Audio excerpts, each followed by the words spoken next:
खराच्याच एकूण कारभाराच्या निमित्तानं रुपाली चाकणकर अडचणीत आल्या। पण आता केवळ हा विषय रुपाली चाकणकरांपुरता राहिलेला नाही, हा विषय आता नीलम गोऱ्हेंच्या दिशेनेही सरकतो आहे। कारण रुपाली चाकणकर यांच्यानंतर विरोधकांच्या निशाण्यावर नीलम गोऱ्हे आलेले आहेत।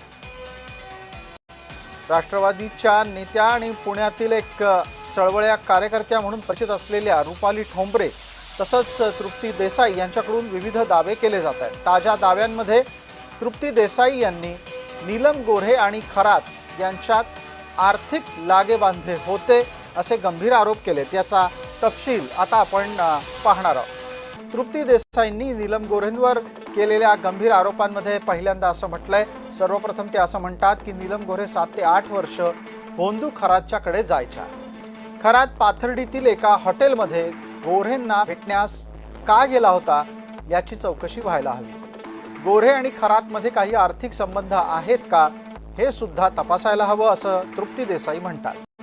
नाशिकमधील एक्सप्रेस हॉटेलमध्ये आमदारकी आणि मंत्रिपदाच्यासाठी 2 वेळा भेट झाली आहे असा दावा तृप्ती देसाई करतात।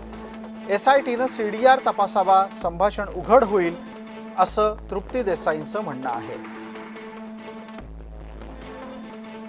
नीलम गोऱ्हे जर त्यांच्या मंत्रिपदासाठी आणि आमदारकीसाठी तिथं जात असत्या तर त्या ऑलरेडी त्यांच्या ऑफिसला गेल्या होत्या।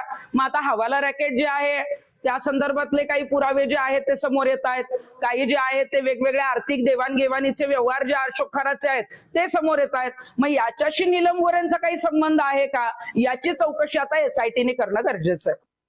अशोक खरातला तुम्ही आमदारकीसाठी हा दाखवायला त्याच्या ऑफिसमध्ये गेला, जिथं लैंगिक अत्याचार जो आहे तो अशोक खरात करत होता त्या कॉलेज रोडच्या ऑफिसमध्येच तुम्ही त्याला भेटायला गेलेला होता।